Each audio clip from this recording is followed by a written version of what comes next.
আল্লাহর কসম করে বলছি, নামাজের সেজদায় পড়ি যেই ব্যক্তি এই দোয়াটি পাঠ করবে ওই ব্যক্তিকে আল্লাহ তাআলা এত ধন সম্পদ দান করবে যে সে গণে কুলাতে পারবে না। আল্লাহ তাআলা তাকে অডেল ধন সম্পদের মালিক বানিয়ে দিবেন, তার রিজিক বৃদ্ধি করে দিবেন।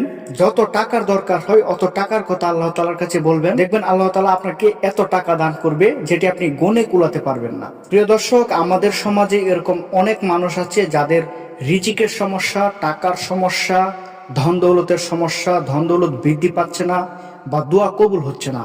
তো আজকে ওই সমস্ত মানুষের জন্য এই ভিডিওটি অনেক গুরুত্বপূর্ণ।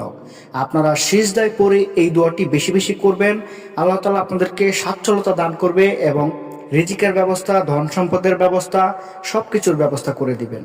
চলুন সেই আমলটা সম্পর্কে জেনে নেওয়া যাক, যে আমলটা করলে আপনারা সচ্ছলতার মুখ দেখতে পারবেন। কিভাবে সেই আমলটা করবেন এবং কতবার করবেন চলুন জেনে নেওয়া যাক। প্রিয় দর্শক, সিজদায় আল্লাহর এই বিশেষ নামের মাধ্যমে দোয়া করলে দোয়া কবুল হয়। হযরত আলী রাদিয়াল্লাহু আনহু বলেন, বদরের যুদ্ধের দিনে আমি কিছুক্ষণ যুদ্ধ করে রাসূল সাল্লাল্লাহু আলাইহি সাল্লাম কি করছেন তা দেখার জন্য তাড়াহুড়া করে ফিরে আসলাম। এসে দেখি তিনি সিজদারত অবস্থায় রয়েছেন এবং শুধু বলছেন, ইয়া হাইয়ুল ইয়া কাইয়ুম, হে চিরঞ্জীব, হে সর্বসত্তার ধারক। মানে হযরত আলী রাদিয়াল্লাহু আনহু বদরের যুদ্ধের দিনে কিছুক্ষণ যুদ্ধ করে রাসূল সাল্লাল্লাহু আলাইহি সাল্লাম কি করছেন সেটি দেখতে গিয়েছিলেন। উনি দেখলেন যে রাসূলুল্লাহ সাল্লাল্লাহু আলাইহি সাল্লাম সিজদায় পড়ে ইয়া হাইয়ুল ইয়া কাইয়ুম পাঠ করছেন। এর অর্থ হচ্ছে, হে চিরঞ্জীব, হে সর্বসত্তার ধারক। এর বেশি কিছুই বলছেন না।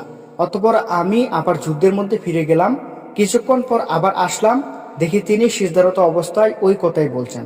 এরপর আমি যুদ্ধে ফিরে গেলাম, কিছুক্ষণ পরে আবার ফিরে আসলাম, এসে দেখি তিনি ওই কথাই বলছেন। এরপর আল্লাহ তাকে বিজয় দান করেন। প্রিয় দর্শক, কোনো ব্যক্তি যদি সিজদায় পড়ে ইয়া হাইয়ুল ইয়া কাইয়ুম এই দুইটি নাম বেশি বেশি করে পাঠ করে, তাহলে আল্লাহ তাআলা তাকে বিজয় দান করবেন সবকিছুতে। মানে সিজদায় পড়ে আপনি যদি এই দুইটি নাম পাঠ করে আল্লাহ তাআলার কাছে দোয়া করেন এভাবে, যে হে আল্লাহ তাআলা, আমি আপনার কাছে রিজিক চাই, আমাকে রিজিক দান করুন, আমি অভাব থেকে মুক্ত হতে চাই, আমার অভাব দূর করে দিন, এরকম যদি আপনি বলতে থাকেন তাহলে আল্লাহ তাআলা আপনার দোয়া কবুল করবে এবং আপনাকে সব অবস্থায় বিজয় দান করবে।